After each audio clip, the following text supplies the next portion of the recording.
और हाँ इसी में था जो इक्लिप्टिन है ना, इसका इंटरकैलेटिंग एजेंट्स का ना मैकेनिज्म भी पूछा हुआ है प्रीवियस में, ये भी इम्पोर्टेंट है। और मैकेनिज्म में भी यही जो इंटरकैलेटिंग एजेंट्स होते हैं उनमें इंटरकैलेटिंग एजेंट्स जो है वो आपका इप्लिप्टिन है, इप्लिप्टिसिन है, उसी का मैकेनिज्म ही दे रखा है नीचे की तरफ पेज नंबर 234 पर, 243 246 पर। और हाँ ये तो है इम्पोर्टेंट, टोपोआइसोमेरेज वाला। और नहीं है कुछ चैप्टर 15 में तो ऐसा कुछ है नहीं। इसके बाद हाँ इसके बाद ना ये फर्स्ट रूल्स भी है, इम्पोर्टेंट है चैप्टर 16 में। और एक यूडिस्मिक रेशो भी इम्पोर्टेंट है। सिर्फ ये दो चीज़ इम्पोर्टेंट है इसमें। चैप्टर 17 में है सिंथेसिस सारे के सारे, इबुप्रोफेन, नाप्रोक्सिन और पैरप्रोलोल का। इबुप्रोफेन, प्रोफेन, नाप्रोक्सिन। वो मिथाइल डोपा वगैरह इसी में है ना सारा? नहीं वो आपके चैप्टर 11 में है। हाँ मतलब ड्रग में ही है ना? हाँ हाँ वो इम्पोर्टेंट नहीं है? हाँ हाँ चैप्टर 17 की बात कर रही हूँ ना, चैप्टर 17 में तो यही है, रैमिप्रिल भी इसी में ही है। इन चारों के सिंथेसिस इम्पोर्टेंट है। इसमें ना जो ये कायरल ड्रग्स है इसमें सिंथेसिस दो प्रकार से दे रखे हैं, एक क्लासिकल और एक ये कायरलिटी पूल सिंथेसिस ना। कायरल ड्रग्स चैप्टर 16 में 16 है 17 है 17 में 17 में क्या दो तरीके दे रखे हैं ना उसको बनाने के, क्लासिकल सिंथेसिस और कायरलिटी पूल सिंथेसिस। हाँ जी हाँ जी। हाँ तो कौन सा वाला करना हुआ? कोई सा भी कर लो, आपकी सुविधाजनक जो लगे आपको। ठीक है, ऐसा मतलब तो ऐसा कुछ कुछ नहीं पेपर है में कि नहीं आएगा कि हाँ इस क्लासिकल से करो या कायरलिटी से करो, ऐसा तो कुछ नहीं आना। ठीक सेम सा ही है दोनों में, ऐसा कोई डिफरेंस खास दिख नहीं रहा मुझे। बस 2-3 रिएक्शन के बाद थोड़ा सा डिफरेंस है, रिजोल्यूशन नहीं है उसमें, बस उसमें रिजोल्यूशन आ गया। हाँ हाँ हाँ। और 17 हो गया। 18 चैप्टर में जेनेटिक इंजीनियरिंग है, वो चैप्टर बहुत थोड़ा, 18 में जेनेटिक इंजीनियरिंग इंपॉर्टेंट है। पढ़ा देना पे, मुझे तो आता ही नहीं है। और इसमें कुछ नहीं है, बस वो जेनेटिक्स पे कैसे मतलब रोल होता है, जिस वजह से वो हमने वही है। अब जब डीएनए आप पढ़ लोगे ना तो डीएनए आ जाएगा ना, तो ये भी आ जाएगा। डीएनए का ही रोल है कि डीएनए में कैसे चेंजेस ला ला के हमने जेनेटिक इंजीनियरिंग करनी होती है। छोटा सा इंट्रोडक्शन है, इसमें कुछ नहीं अलग से। ग्राफ्टिंग मेथड होता है ना, वो है। और विटामिन से इम्पोर्टेंट है, पेपर में आया हुआ है इस चैप्टर 18 का विटामिन आया हुआ है। और विटामिन के बारे में और तो कुछ इम्पोर्टेंट नहीं है इसमें। हाँ इसका ना बेकर्स ईस्ट वाला एक बार पढ़ के देख लेना, क्योंकि ये असाइनमेंट में आया हुआ है बेकर्स ईस्ट के ऊपर, पेज नंबर 304 पर है। फिर चैप्टर 19 में विटामिन से क्या क्वेश्चन बना था? विटामिन के बारे में शायद शॉर्ट नोट बोला था, और कुछ तो अलग से नहीं था विटामिन का, शायद शॉर्ट नोट ही था। और मैं एक बार चेक कर लूँगी क्या था। और एडीएमई मतलब एब्जॉर्प्शन, डिस्ट्रीब्यूशन, मेटाबॉलिज्म और एक्सक्रीशन से रिलेटेड भी शॉर्ट नोट ही पूछा था। और इसके बाद चैप्टर 20 में ऐसा कुछ इम्पोर्टेंट नहीं मिला मुझे, तो चैप्टर 20 आप छोड़ सकते हो सारे। बाकी तो ये चैप्टर 19 में भी सिर्फ एक ही टॉपिक इम्पोर्टेंट है, बाकी सब तो मैंने ऐसा कुछ देखा नहीं। एडीएमए वाला भी छोड़ना मत, ये भी इम्पोर्टेंट ही है, 4-10 नंबर का कह सकते हो, बन सकता है। ठीक है, चलो फिर शुरू से शुरू करते हैं, बताओ। चैप्टर 11 से शुरू करना है। हाँ मुझे तो कुछ भी नहीं आता। चैप्टर 11 में तो सिंथेसिस ही है सारे, एगोनिस्ट और एंटागोनिस्ट, जैसे मैंने बताया था ना अभी। एगोनिस्ट होते हैं जो अपने जैसा रिसेप्टर क्रिएट करके उसको प्रोसेस में लाते हैं, और एगोनिस्ट वो होते हैं, एंटागोनिस्ट वो होते हैं जो किसी भी रिसेप्टर के साथ कहीं से भी बाइंड होकर उसको रोकने का काम करते हैं। काम है वही रोकना और एक का फ्लो, मतलब एक का चालू करना और एक का रोकने का। चलो 12 से बता दो। हाँ, तो चैप्टर 11 तो आप कर ही लेना। सिंथेसिस ये मिथाइल डोपा वगैरह के दे रखे हैं इसमें। हाँ वो कर लो। हाँ, तो चैप्टर 12 इसमें शॉर्टकट बताऊं या फिर लॉन्ग? In short. अच्छा ठीक है,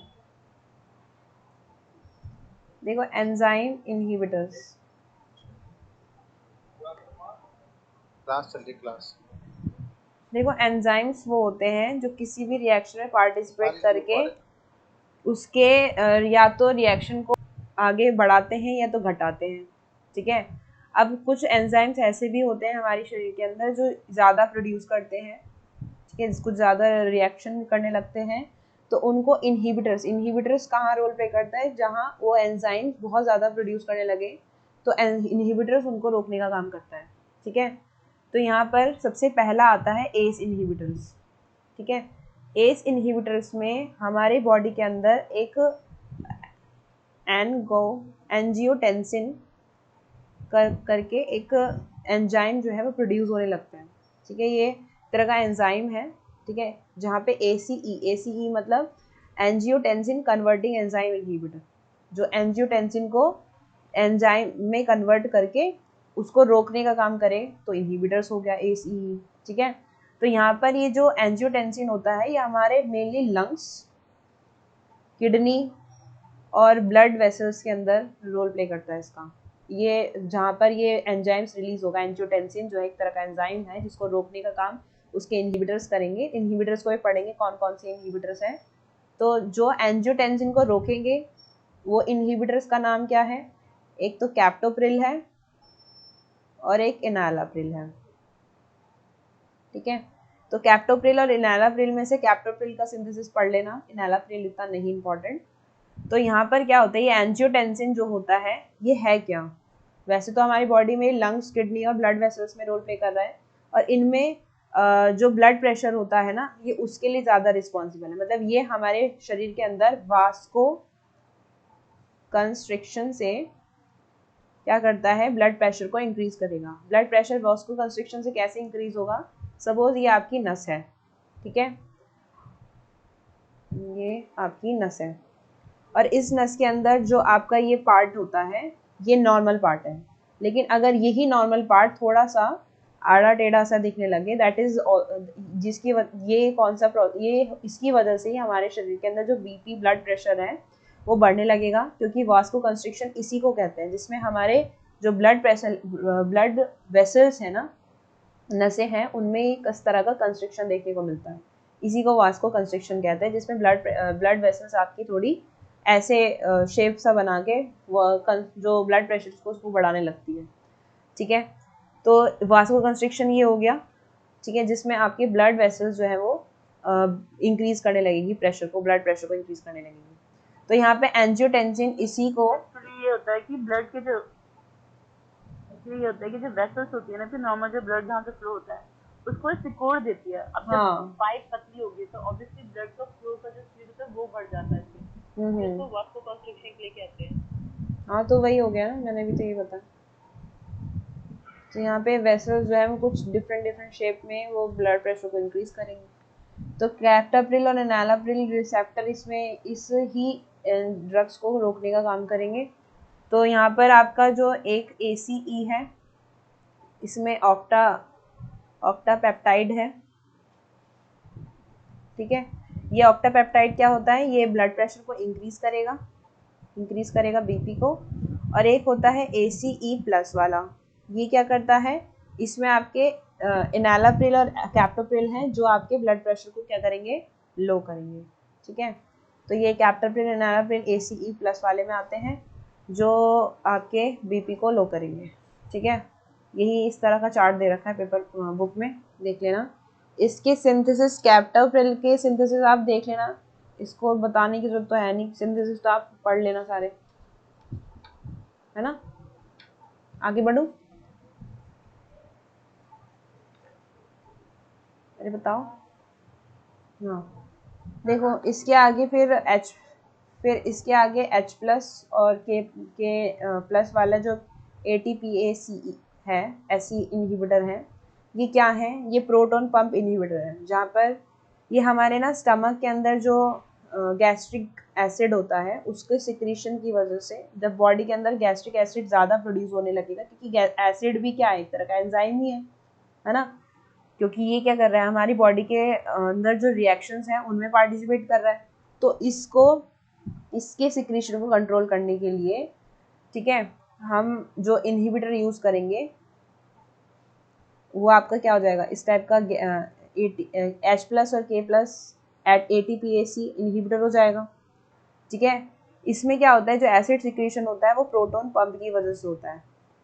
ठीक है, प्रोटॉन पंप क्या है, ये प्रोटॉन पंप यही है, H प्लस और K प्लस ATPase। ठीक है, तो इसकी वजह से एसिड का सिक्रीशन ज़्यादा होने लगेगा, है ना। जब ज़्यादा होता है, किसी चीज़ की अति हो जाएगी, तो क्या होगा, हम इसको इनहिबिट करने का काम, रोकने का काम करेंगे। तो उसमें जो इनहिबिटर है, जो इनहिबिटर यूज़ करते हैं उसका नाम है ओमेप्रेजोल।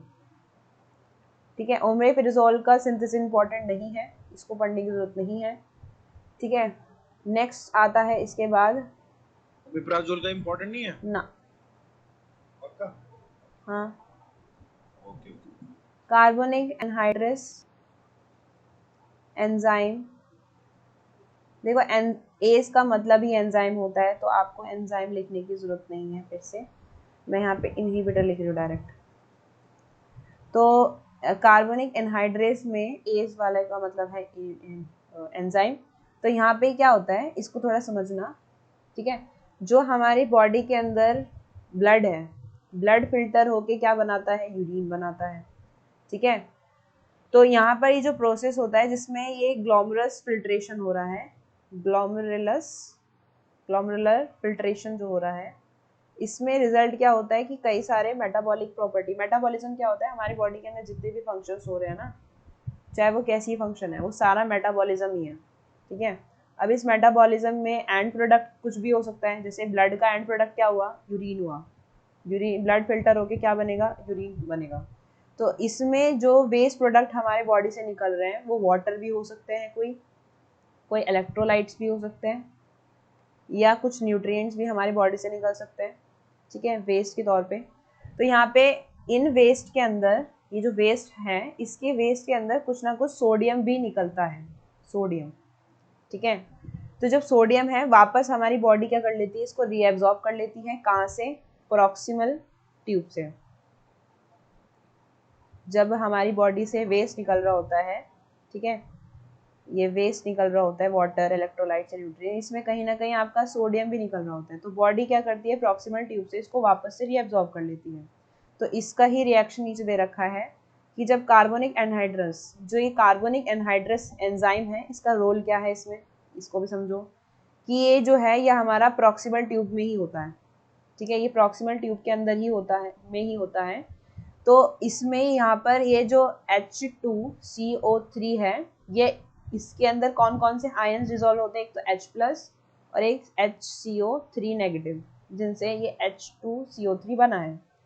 तो इसमें हाइड्रोजन जब इसके अंदर, इस ट्यूब के अंदर पास कराई जाएगी, ये जो आपकी प्रॉक्सिमल ट्यूब है इसमें से पास कराएगी, तो इसमें Na का एक्सचेंज होगा। जो Na जब इसके साथ मिलेगा, ठीक है, इस वाले के साथ मिलेगा, क्योंकि ये दोनों क्या है, आयन्स है जो प्रॉक्सिमल ट्यूब के अंदर देखने को मिल रहे। तो Na प्लस जब इसके साथ प्रॉक्सिमल ट्यूब जो है वापस इसको रीअब्जॉर्ब करेगी, तो Na और HCO3 नेगेटिव मिलकर क्या बना लेंगे, NaHCO3 बना लेंगे। ठीक है, तो ये कम से कम 65% सोडियम जो है यहाँ पे वापस रीअब्जॉर्ब कर लिया जाता है, वापस ब्लड को दे दिया जाता है। ठीक है, समझ रहे हो ना, 65 सोडियम पार्ट जो है वो आपका वापस ब्लड को दिया जाता है प्रॉक्सिमल ट्यूब की वजह से फिल्ट्रेशन होने की वजह से, क्योंकि प्रॉक्सिमल ट्यूब में आपको H2CO3 की आयनिक कंडीशन होती है, जिसमें Na वापस से इसके साथ मिल जाएगा। ठीक है, और ये दोनों मिलकर क्या बनाएंगे, Na प्लस, ये तो Na प्लस है और ये HCO3 नेगेटिव है, दोनों मिलकर NaHCO3 बना लेंगे। तो यही आपको यहाँ पे वापस यही दे रखा है कि यहाँ से रीअब्जॉर्ब कर लिया जाता है प्रॉक्सिमल ट्यूब से, तो प्रॉक्सिमल ट्यूब क्या करती है, सोडियम को वापस से रीअब्सॉर्ब करके वापस ब्लड में दे देती है 65% सोडियम को। ठीक है, समझ में आई? अरे बताओ। हाँ जी। हाँ, तो अब क्या होता है, जब ये प्रॉक्सिमल ट्यूब सोडियम को ज़्यादा करेगी तो वही है यहाँ पे, वही दिक्कत क्या आ सकती है, ऑडिमा एक प्रॉब्लम होती है। ऑडिमा क्या होता है, इसमें जब हमारे बॉडी के अंदर सोडियम को ज़्यादा रीएब्जॉर्प्शन होने लगेगा, ठीक है, सोडियम का ज़्यादा रीएब्जॉर्प्शन जब करने लगेगी तो किडनी के अंदर डिस्टर्बेंस आने लगती है और रिजल्ट ये निकलता है कि ज़्यादा एक्स्ट्रा जो हमारे शरीर के अंदर ऑडिमा है वो होने लगती है, परेशानी होने लगती है, जिसमें किडनी फेल हो सकती है कहने को तो, ठीक है, क्योंकि यहाँ पे H+ के आयंस की सप्लाई कंटिन्यूसली होती रहती है, जिसकी वजह से HCO3 नेगेटिव, ये HCO3 नेगेटिव जो है सोडियम के साथ मिलके कंटिन्यूसली क्या बना रहा है, NaSCO3 बना रहा है, और यहाँ से वापस से सोडियम फिर से मिलता चला जा रहा है और वापस रिएक्ट करता चला जा रहा है इसके साथ, ठीक है, क्योंकि यहाँ पे टैबुलर फ्लूइड से वापस से इसको ये मिले जा रहा था, सोडियम से वापस से रीअब्सॉर्ब हुए जा रहा था, ठीक है, तो यहाँ पर वही दे रखा है आपको। तो यहाँ पे रिजल्ट क्या मिलता है यूरिन के अंदर, जो ये NaSCO3 है, ठीक है, ये कंटेंट जो है इसमें सोडियम जो है, इसका सिक्रीशन जो है डायरेसिस मतलब इसमें हम एक्सक्रीशन जो है NaCl का निकाल देते हैं, किससे, NaCl और वाटर से, इसी को डायरेसिस कहते हैं, जिसमें NaCl और वाटर जो है वो यूरिन से सीधा सीधा निकल जाएगा, ठीक है। NaCl का अगर इंक्रीज कर दोगे तो वाटर के साथ तुरंत ही वो निकल जाएगा, वाटर और NaCl दोनों। तो इसमें इसके बाद ये दे रखा है कि जो डायरेसिस का पार्ट है, तो ये एक तरह का ड्रग, डायरेसिस एक प्रोसेस है ना जिसमें NaCl और वाटर का दोनों को रिमूव कर दिया, इसमें बार बार सोडियम नहीं बनेगा फिर, तो डायरेटिस एक तरह का ड्रग है जो इस प्रॉब्लम को ठीक कर रहा है, तो इसको भी समझना। डायूरेटिक एक तरह का ड्रग है जो NaCl और वाटर को इंक्रीज करेगा, ठीक है, और ये कई तरह के प्रॉब्लम्स में यूज़ किया जाता है। कैसी कैसी प्रॉब्लम्स हो सकती हैं, जैसे कि हमारे बॉडी के अंदर जो यूरिन है उसके अंदर जब यूरिन के साथ साथ प्रोटीन का भी सिक्रेशन होने लगे, ठीक है, तो आपकी इस इशू का नाम होता है नेफ्रोटिक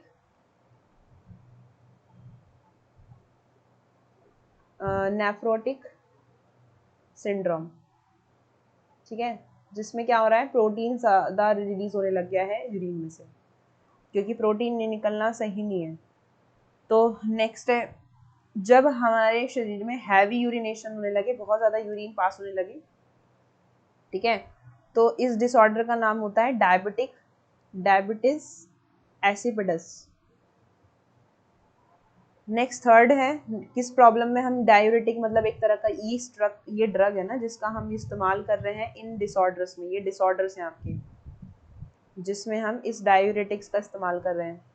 तो थर्ड पॉइंट है आपका, जिसमें आपके शरीर से ब्लड जो है वो रिलीज तो हो रहा है, जिसकी वजह से लो प्रोटीन लेवल हो गया ब्लड के अंदर, ठीक है, और प्रोटीन लेवल क्या हो गया, लो हो गया ब्लड में, तो इसी इशू को हम कहते हैं न्यूट्रिशनल ओडिमा, ठीक है। नेक्स्ट फोर्थ पॉइंट क्या है, फोर्थ है इसमें कि जब जब जैसे प्रेग्नेंट लेडीज क्या होती हैं, उनके जो बॉडी में जब ज़्यादा यूरिन नहीं, एक्स्ट्रा फ्लूइड जो है बॉडी में प्रेशर की वजह से, यूट्रस में बहुत ज़्यादा प्रेशर पड़ रहा है जब बेबी की वजह से, तो उसमें भी वो ब्लड मतलब यूरिन को होल्ड नहीं कर पाती, तो उस कंडीशन को आप ओडेमा इन प्रेगनेंसी कहते हैं,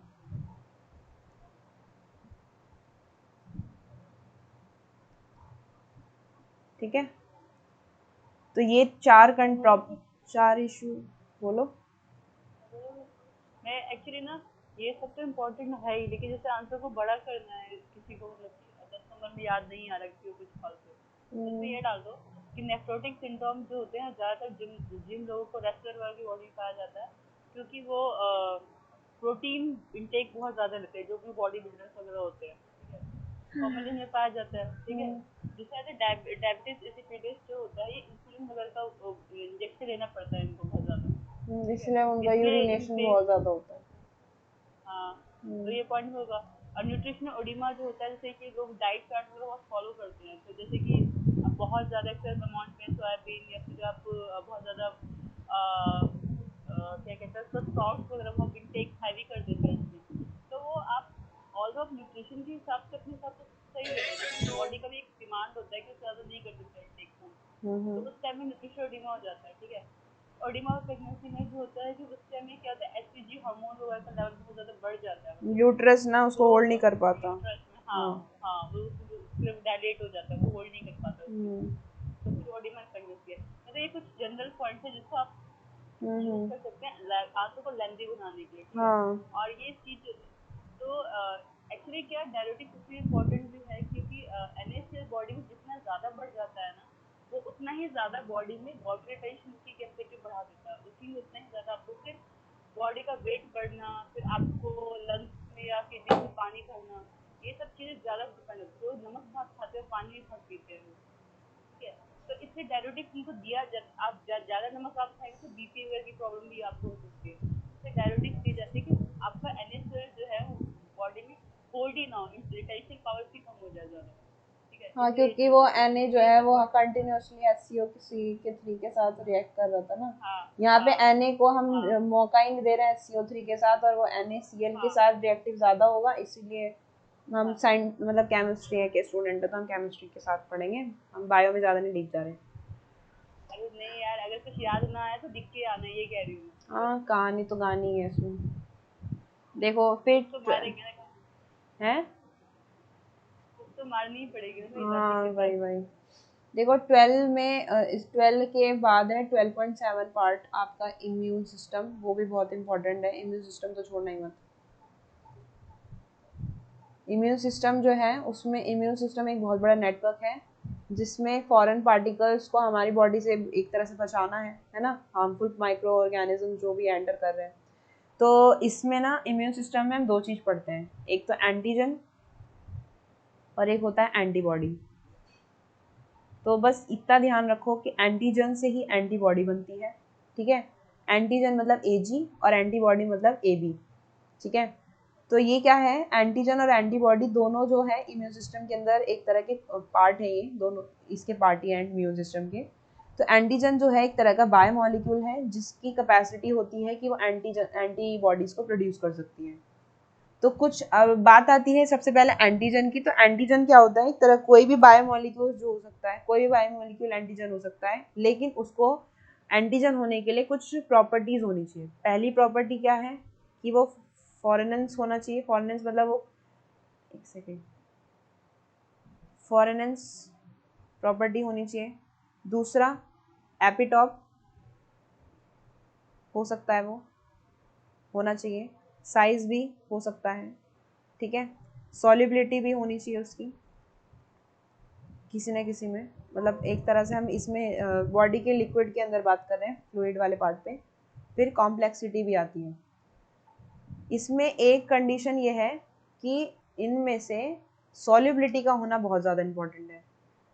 एंटीजन अगर उसको चाहिए, मतलब अगर हम किसी भी बायोमॉलिक्यूल को एंटीजन कह रहे हैं तो तभी कह पाएंगे अगर उसकी सॉल्युबिलिटी भी लिक्विड में, मतलब ब्लड के अंदर हमारी है, तभी वो एंटीजन होगा। चाहे इनमें से कोई और हो या ना हो, लेकिन सॉल्युबिलिटी होना बहुत ज़रूरी है उसका। तो फॉरेनेंस मतलब किसी दूसरे बाहर के जो डिफरेंट ऑर्गेनिज्म है उसके अंदर वो किस तरह से उस पर एक्ट कर रहा है, तो फॉरेनेंस हो गया कि वो किस तरह से बाहर वाले मॉलिक्यूल्स पर एक्ट करेगा। एपिटॉप क्या होता है, जैसे सपोज करो कि कोई एंटीजन है, ठीक है, और उस एंटीजन के बाहर जो ये नज़र आ रहे हैं ना, इसे हम एपिटॉप्स कहते हैं, ये एपिटॉप होते हैं। तो एक एंटीजन के अंदर 2 से लेके 10 तक एपिटॉप होते हैं, और ये जो टोटल 10 जितने भी हैं, ये टोटल नंबर ऑफ एपिटॉप्स, इन्हीं को हम वैलेंस कहते हैं किसी एपिटॉप का, ठीक है। और एंटीजन जो है यूजुअली इनका साइज जो है वो इसी अकॉर्डिंग देखे जाता है, वैलेंस वगैरह के हिसाब से। तो एंटीजन जो है आपके प्रोटीन और कार्बोहाइड्रेट भी हो सकते हैं, ठीक है। तो कार्बोहाइड्रेट जो है वो एंटीजन पर एक्ट करता है, ठीक है, और इसमें कम से कम 3 से 4 मोनोसेक्राइड्स जो हैं वो आपके होते हैं। दूसरा बात है कि सॉल्युबिलिटी की। तो सॉल्युबिलिटी की हम बात करें तो कोई भी बायोमोलिक्यूल आपका मतलब कोई भी बायोमोलिक्यूल एंटीजन तब बनेगा जब वो हमारे बॉडी के लिक्विड्स में क्या हो, सॉल्युबल हो। ठीक है, अगर वो सॉल्युबल नहीं है तो हम उसको एंटीजन बोलेंगे नहीं, चाहे बाकी की प्रॉपर्टी उसमें हो या ना हो, लेकिन उसका सॉल्युबिलिटी बॉडी में होना बहुत ज़रूरी है। ठीक है, तो ये कॉम्प्लेक्सिटी मतलब वो कितना कॉम्प्लेक्स है, कितना उसका स्ट्रक्चर कैसा है, उसका नेचर कैसा है उस एंटीजन का। ठीक है, तो जितना ज़्यादा वो जितना ज़्यादा वो कॉम्प्लेक्स होगा उतना ही ज़्यादा वो एंटीजन अच्छा होगा, उतनी ज़्यादा उसकी एंटीजेनिसिटी होगी। ठीक है, नेक्स्ट है एंटीबॉडी के बारे में बात कर रहे हैं। तो एंटीबॉडी एंटीजन से ही बनी। ठीक है, तो एंटीबॉडी जो है वो आपके 5 तरह के हो गए। और पहली बात तो एंटीजन जो है ना वो प्रोड्यूस कहाँ से होता है, बी लिम्फोसाइट से होता है। ठीक है, यही बी लिम्फोसाइट ही क्या करता है, एंटीबॉडीज को प्रोड्यूस करता है, वहीं से प्रोड्यूस होते हैं। और इन्हीं को हम क्या कहते हैं, इम्यूनोग्लोबिन्स कहते हैं। जो एंटीबॉडीज बना रहे होते हैं वो आपके क्या होते हैं, इम्यूनोग्लोबिन होते हैं, मतलब आईजी। अभी इम्यूनोग्लोबिन जो है वो आपके कई तरह के होते हैं, कह रहे 5 लिखे हुए इन्होंने। ठीक है, तो 5 तरह के हैं। पहला है आपका आईजीजी, नेक्स्ट है आपका आईजीए, फिर है आईजीएम, फिर है आईजीडी, फिर है इसका आईजीई। तो आईजीजी जो है वो एक तरह का सीरम बेस्ड है, सीरम एंटीबॉडी है। ठीक है, यह सबसे ज़्यादा हमारी बॉडी के अंदर होता है आईजीजी वाला। ठीक है, आईजीए वाला जो है वो आपके इन्फेक्शन में देखने को मिलता है ज़्यादातर, सलिवरी इन्फेक्शन हो गया, यूरिन इन्फेक्शन हो गया, इंटेस्टिनल इन्फेक्शन हो गया, वहाँ देखने मिलता है। आईजीएम जो है वो हमारी इन सारे आईजीज में सबसे बड़ा है आईजीएम। फिर आईजीडी की बात करें तो आईजीडी जो है वो ये एलर्जी कंडीशन, मतलब कोई भी एलर्जी प्रॉब्लम हो गई हमारी बॉडी के अंदर तो हमें आईजीडी और आईजी दोनों ही एलर्जी कंडीशन में देखने को मिलता है। मतलब एक तरह हम कह सकते हैं ये एलर्जी कंडीशन में है और ये इन्फेक्शन कंडीशन में है। ठीक है, तो ये दोनों अपने अपनी जगह पे प्रोड्यूस हो रहे हैं, जहाँ पे भी प्रोड्यूस होते हैं देखने को मिलते हैं। ठीक है, इसके बाद एंटीजन हमारी बॉडी में एक्ट कैसे करता है, तो इम्यूनोग्लोबिन की बात कर रहे थे हम यहाँ पे, इम्यूनोग्लोबिन की। तो इन्हीं को देखो ध्यान से, तो ये स्ट्रक्चर दे रखा है ना एंटीजन का, मतलब ये जो 4 पेप्टाइड चेन दे रखे हैं इम्यूनोग्लोबिन की। तो यहाँ पे देखो, यहाँ पर एक चेन ये छोटे वाली, एक बड़ी वाली, एक बड़ी वाली, एक छोटी वाली। अब ये दोनों चेन्स जो हैं वो छोटी बड़ी आपकी डाईसल्फर से अटैच्ड होती हैं, डाईसल्फाइड बॉन्ड से अटैच्ड होती है। यहाँ पे भी आपके डाईसल्फाइड बॉन्ड्स हो गए अटैच्ड होते हैं, इधर भी और इधर भी। ठीक है, ये आपकी कौन सी चेन है, ये आपकी लाइट चेन कहते हैं इसको, जो छोटी सी दिख रही है ये आपकी लाइट चेन हो गई। और ये दोनों आपकी कैसी चेन है, ये हैवी चेन है। ठीक है, जहां पर एंटीजन एक्ट करता है वो ये दोनों पोजीशन होती हैं, मतलब ये दोनों पोजीशन आपकी कैसी हैं जहां पर एंटीजन एक्ट कर रहा होता है। ये दोनों आपकी इस तरह से इनका सिस्टमैटिक रिप्रेजेंटेशन है जहां पर एंटीजन का बाइंडिंग साइट्स होता है। तो कोई भी बाहर से अगर एंटीजन आता है बॉडी के अंदर एंटर करने के लिए तो उस पर इम्यून सिस्टम कैसे रिस्पॉन्स करेगा, तो ये इस तरह का स्ट्रक्चर होता है जहाँ से रिस्पॉन्स करेगा। ठीक है, यहाँ ध्यान रखना ये डाइसल्फाइड बॉन्ड्स हैं जो आपके लाइट चेन और हैवी चेन्स को कनेक्ट कर रखते हैं। ठीक है, इसके बाद है इम्यूनोसप्रेसिंग एजेंट, ये इम्पॉर्टेंट नहीं है, लेकिन आगे है वैक्सीन इम्पोर्टेंट है, नहीं है इम्पोर्टेंट, नहीं तो इम्पोर्टेंट नहीं, इम्यूनोसप्रेसिंग ज्यादा इम्पोर्टेंट है इम्यून सिस्टम। मैंने नहीं देखा था, मैंने तो एंटीजन और एंटीबॉडी ही देखा था थोड़ा बहुत। नहीं, क्योंकि मैंने इसको अगर इम्यून सिस्टम में लिखो, अगर इम्यून सिस्टम में लिखोगे तो शायद इम्यूनोसप्रेसिंग एजेंट में लिख सकते हो। नहीं, इम्यून सिस्टम इम्पोर्टेंट चीज है, लेकिन इम्यूनोसप्रेसिंग एजेंट जो है वो तब यूज की जाती है जब ऑपरेशन के टाइम हाँ वो तो कई सारे चीज, हाँ वो तो अलग बात हुई ना, लेकिन वही है ना। हाँ तो मैंने ये देखा नहीं था इम्यूनोसप्रेसिंग एजेंट। असाइनमेंट में बहुत पूछे क्वेश्चन। हाँ आया होगा, मैंने नहीं देखा, पर कोई नहीं, देख लो अभी। इम्यूनोसप्रेसिंग भी सुन लो, इम्यूनोसप्रेसिंग एजेंट, तो इम्यूनो सप्रेसिंग एजेंट वो एजेंट होते हैं जो हमारे इम्यून सिस्टम को सप्रेस कर देते हैं, मतलब कुछ टाइम के लिए उसको रोकने का काम करते हैं। ठीक है, इसलिए दो केसेस में इम्यून सप्रेसिंग एजेंट्स होते हैं, एक तो जब ऑर्गन्स को ट्रांसप्लांट कर रहे होते हैं तब, या खुद ही अपने आप ही ऑटो इम्यून डिसीज में हो जाता है, मतलब अपने आप ही वो किसी तरह की बीमारी में क्या हो गए, अपने आप ही इम्यून हो गए, रुक गए। ठीक है, तो ऑर्गन ट्रांसप्लांट में जैसे कि आपके दिल के से रिलेटेड कोई वो है, सर्जरी है, ठीक है, तो उस वक्त हमारे इम्यून सिस्टम को रोकना होता है। ठीक है, तो ये डिसऑर्डर आपके इम्यून एग्रेसिव, मतलब कई तरह के हैं जिसमें आप जो आपके ऑटो इम्यून डिसीज में आ जाते हैं। ठीक है, जो डिसऑर्डर आपके इम्यून को अग्रेसिव कर देते हैं। ठीक है, उस स्थिति में इम्यूनो ऑटो इम्यून डिसीज आ जा के दौरान की बात कर रहे हैं यहाँ पे।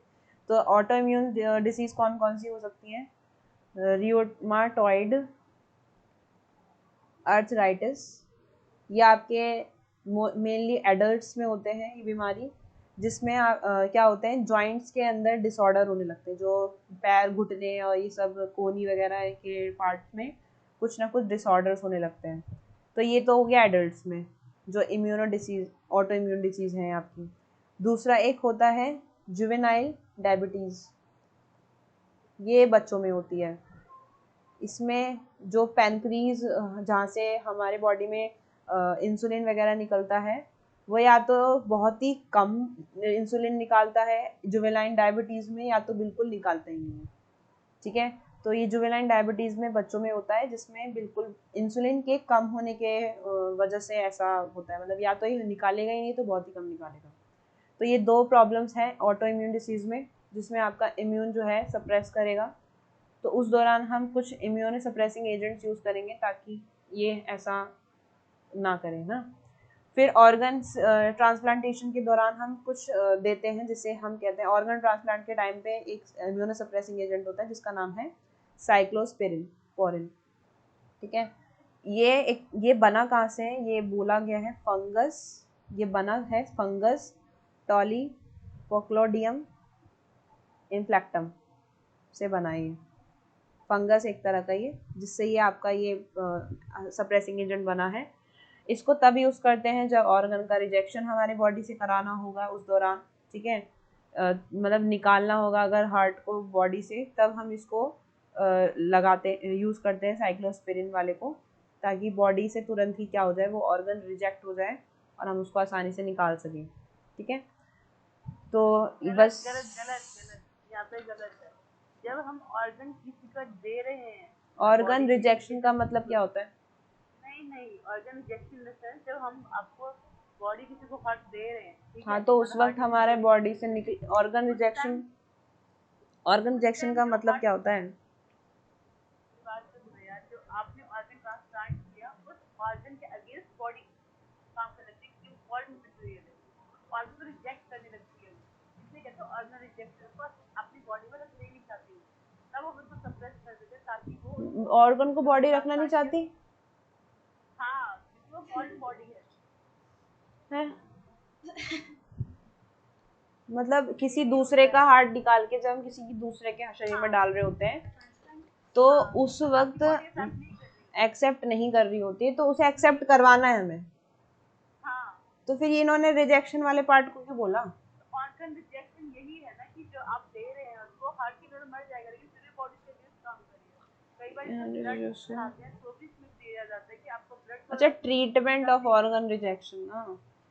हाँ, तो अच्छा, यहाँ पे अगर बॉडी ऑर्गन को एक्सेप्ट नहीं कर रही होती है, मुझे लगा कि ऑर्गन को रिजेक्शन करवाने के लिए करना होता है। नहीं, फिर तो ट्रांसप्लांट का सिस्टम ही फेल हो गया होगा। नहीं, जैसे किसी का दिल से निकालना है, किसी दूसरे दिल में देना, तो बॉडी वो तो इंसान ही मर जाएगा। नहीं, मानना तो है नहीं। चलो ठीक है, कोई बात नहीं। हाँ, ऑर्गन ट्रांसप्लांटेशन में ट्रीटमेंट के लिए हो गया, मतलब ऑर्गन को हमें रिजेक्ट करने से रोकना है। ये सुना, जब हम ब्लड चढ़ाते हैं तो हमने सुना हुआ है कि बॉडी ब्लड एक्सेप्ट नहीं कर रही है, इसमें तो सुना होगा फिल्मों में भी। हाँ हाँ, समझ गई मैं। ऑर्गन ट्रांसप्लांटेशन में जो ऑर्गन रिजेक्ट ना हो बॉडी के अंदर, हाँ, है ना, बॉडी तो इसको एक्सेप्ट करे। हाँ, इसको एक्सेप्ट कर ले। हाँ, समझ ये गई। वो वाला वो है कि थप्पड़ मार के रख लो या प्यार से रख लो, अच्छा अच्छा, बस ठीक है। ऑर्गन आपको बॉडी में चलाना है। हम्म। चलो देखो, इम्यून एनहांसर में आगे फिर वैक्सीन आती है। वैक्सीन का रोल होता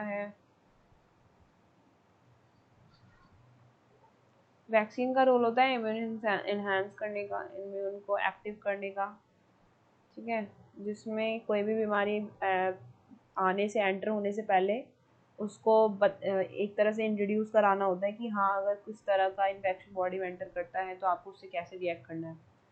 तो दो तरह की इम्यूनिटी होती है हमारी बॉडी के अंदर बीमारी को लेकर, एक एक्टिव इम्यूनाइजेशन और एक होता है पैसिव इम्यूनाइजेशन। एक्टिव इम्यूनाइजेशन में हम किसी भी शरीर के एंटीबॉडीज़ को एक बॉडी से दूसरी बॉडी में एंटर करते हैं। जैसे एक मम्मी है, मदर अपनी बॉडी बेबी को जो ब्रीस्ट फीडिंग कराती है, तो उसमें भी वो क्या कर रही है, अपनी बॉडी के अंदर के एंटीबॉडीज़ को अपने बेबी को दे रही होती है ना। तो ये क्या है, एक तरह की एक्टिव इम्यूनाइजेशन हो गई, जिसमें वो किसी तरह की बीमारियों से बच सकता है, ठीक है, आने वाली टाइम में। और एक्टिव इम्यूनाइजेशन में आपके शरीर के अंदर जो पैथोजेंस होते हैं उनको हम इम्यूनिटी के तौर पे इंट्रोड्यूस कराते हैं, ताकि वो कोई भी पैथोजेंस अगर इस जैसा आता है तो वो आगे बॉडी में क्या ना करे, इन्फेक्शन ना क्रिएट करे या फिर उस बीमारी को क्रिएट ना करे।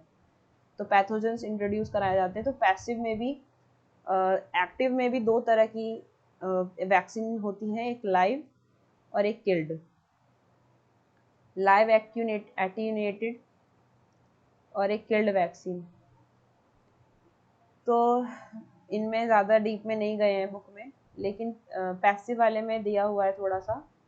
पैसिव वाले में नहीं दिया हुआ, इसमें ही बोला है कि वैक्सीन जो होती हैं वो आपकी जनरली 3 तरीके से काम करती हैं। वैक्सीन आपकी 3 तरीके से काम करती हैं।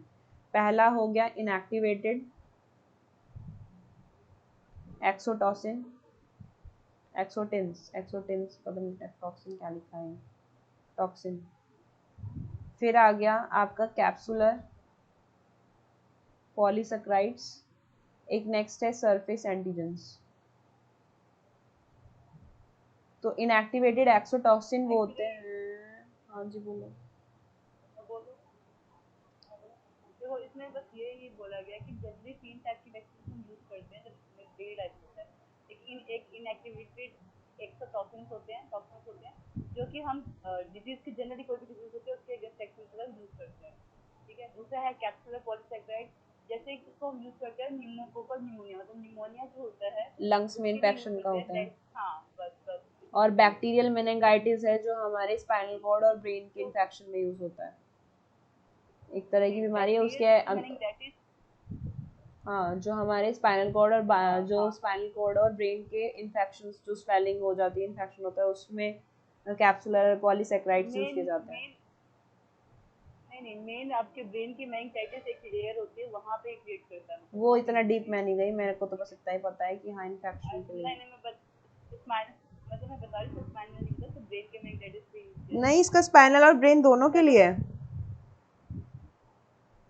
आपने सर्च किया? मैं सर्च हाँ, नहीं मैंने किया, सर्च किया हुआ है।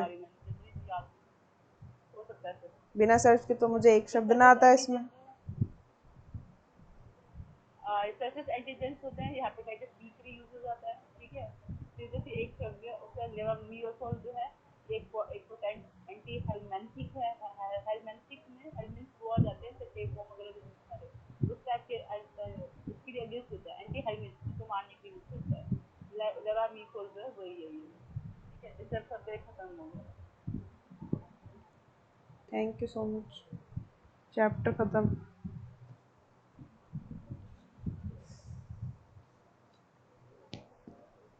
और कुछ किसी को?